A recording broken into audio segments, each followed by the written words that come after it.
Hello YouTube, making a quick video. If I don't know if you see my last video, I have a 2016 Mustang that I just converted from the single tip to the quad tip by using that Roush rear diffuser that I installed, and I was able to use a 2018 to 19 stock exhaust that I was able to get a hold of pretty cheap.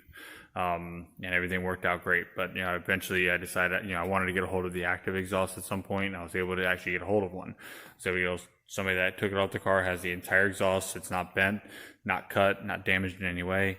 I do have the servos for it, and I was able to pick it up for a really good price. So it was actually a really good buy. But I was getting ready to start working on my wiring and all that, and I ran into a pretty good problem, and I thought I'd bring a video so I can bring to everybody's attention the problem I ran into. Let's see. Here's a servo right here. I thought this was going to be a very simple process, but shame on me. It's not going to be that simple at all. Here's your, I was able to get a hold of the wiring harness and everything. Well, once I got a hold of the wiring harness and all that, and I noticed these things have 4 wires coming out of them. Where I was expecting to only see 2 wires, so you have your hot and your ground, and then obviously the polarity gets reversed, goes one way, goes the other way. That's not the case with these. These have 4 wires. Now, I did go online and check to find out what's what, and I found that the black and yellow is your ground, this purple is your hot, and these green ones kind of go to the PCM, where where's the part that's pre-programmed into the car for your quiet, your sport, your track mode, and all that.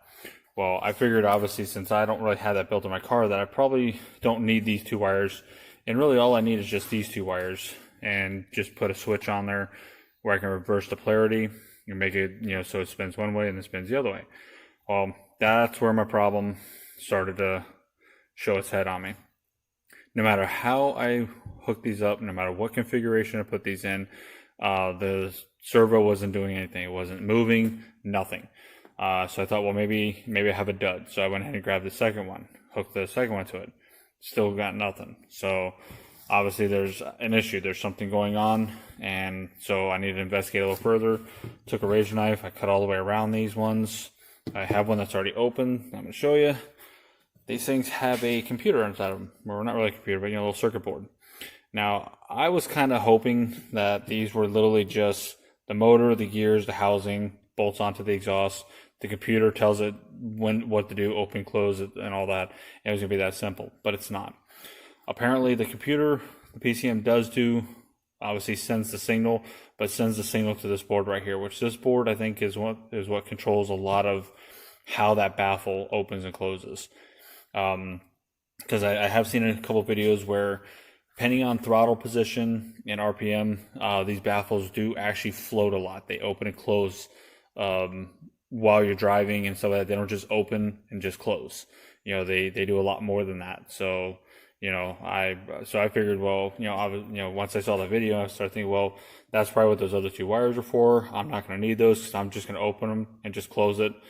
Well, with this computer being in here, I'm not going to be able to use these as they stand. So what I'm going to have to do is I'm going to have to simplify these things and turn them into essentially what I thought they were in the first place. I'm going to remove the computer board. I'm just going to attach 2 wires to the motor, where I can hook a momentary toggle switch to them and reverse the polarity, and I'm going to be able to make them go essentially what I needed to do.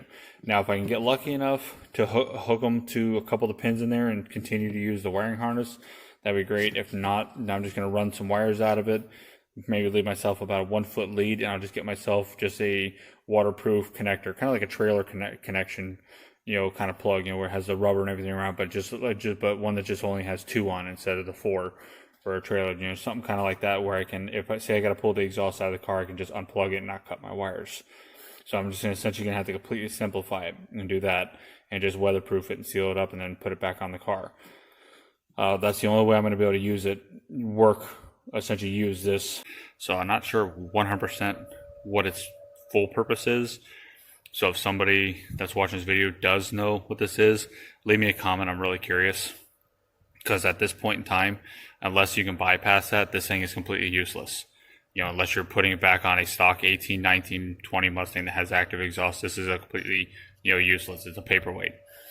But obviously I want to be able to use this thing, so I figured, okay, well, as long as I can find a way to bypass this little computer board here, and go straight to the motor, I can still achieve what I want to do.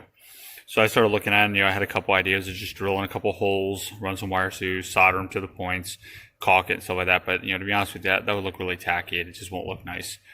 So I started really looking really close at this computer board, and what I noticed is, I don't know if you can see it too well in here, but you got these 4 little pins here, and then you got 2 more pins here. And what I noticed is there's no solder on these. They look like they're just literally just pushed right through the board.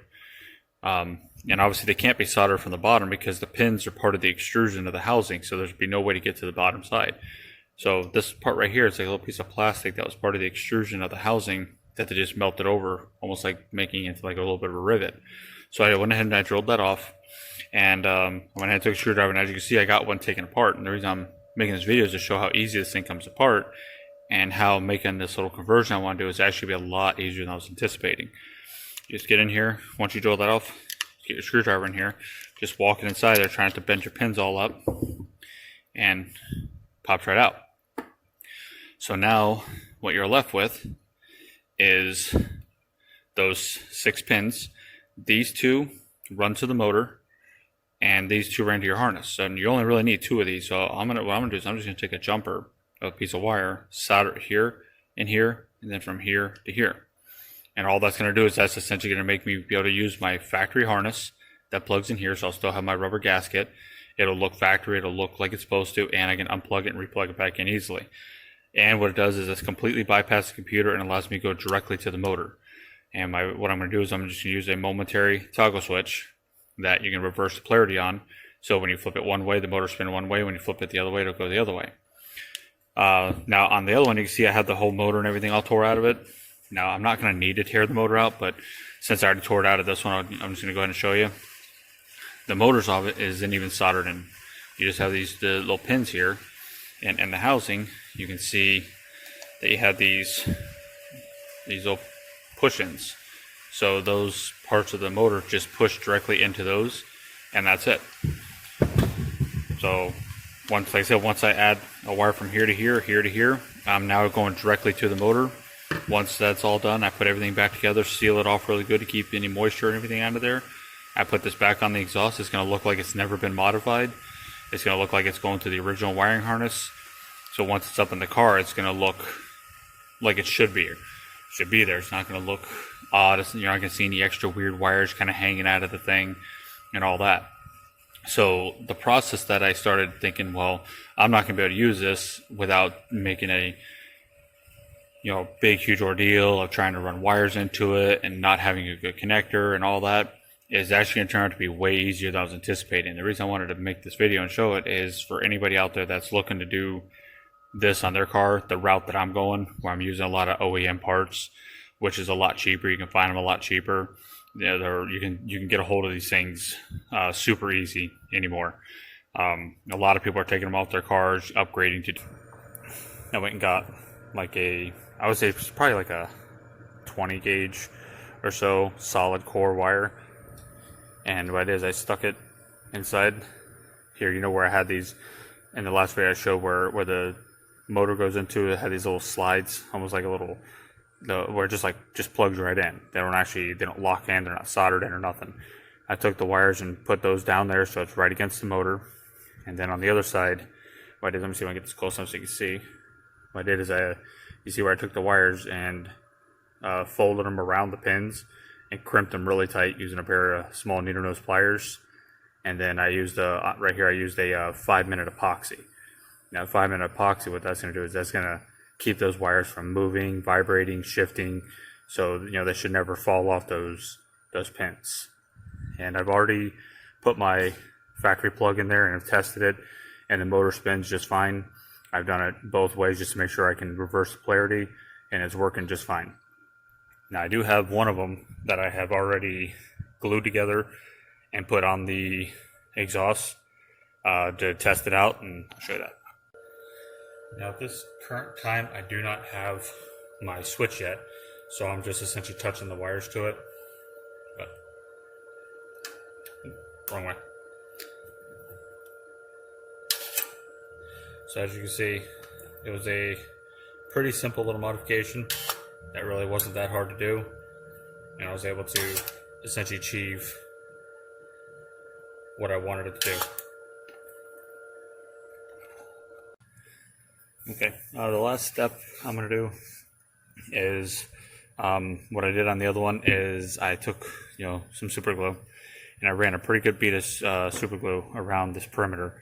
Now some of this is kind of messed up from using the razor blade and cutting it, so the little kind of lip that they originally had in there is kind of there in some spots and not in others. So I just kind of laid a generous amount of super glue along that perimeter before I put it on there. But the one thing you want to be careful of when you do it is these gears, they're all plastic. So if you happen to get some that oozes down inside there and you let it sit overnight or something like that, chances are you might glue it solid to where it's not going to move, then you have to tear it back apart. So what I did on mine is once I glued it together, I also crimped it to make sure that I closed off all the gaps as tight as possible. And then I also ran another little bead around it to fill any extra little grooves and little areas just to help make sure water doesn't get into it. But then once it was dried to the touch where I can touch it and it didn't feel sticky to my fingers, I went ahead and moved the motor back and forth like 3 or 4 times just to make sure it was moving freely. So this way, if there was any glue that got down there, I was able to break it free before it actually, essentially glued it solid. Outside of that, as I said, it was a pretty simple modification.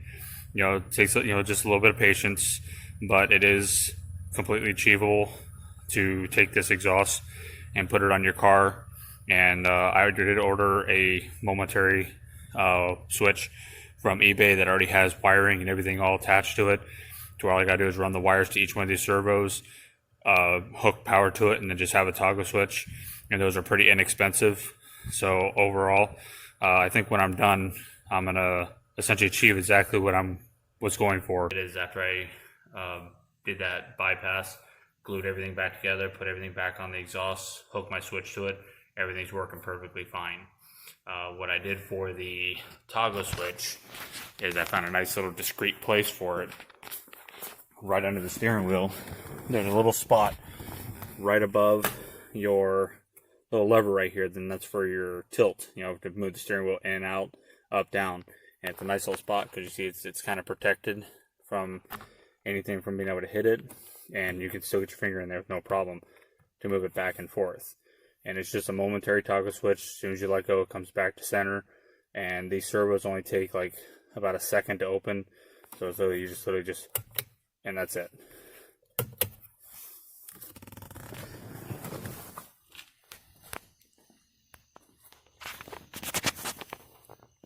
And yeah. I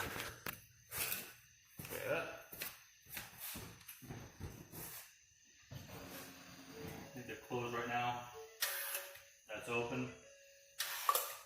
That's closed. Open. Closed.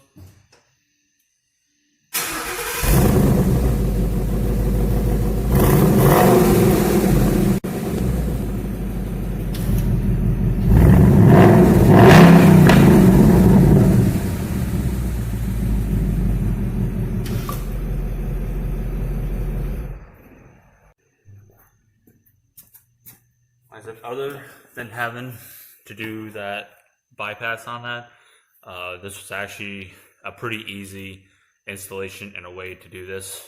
So now I have my 2016 Mustang with a nice quad tip active exhaust system on it. Now I know it's not necessarily aftermarket, but being that it's all factory, everything lines up, everything is straight, looks good, it looks like it's supposed to be there. So I'm pretty happy with the way everything turned out. I like the way it sounds. So thanks for watching.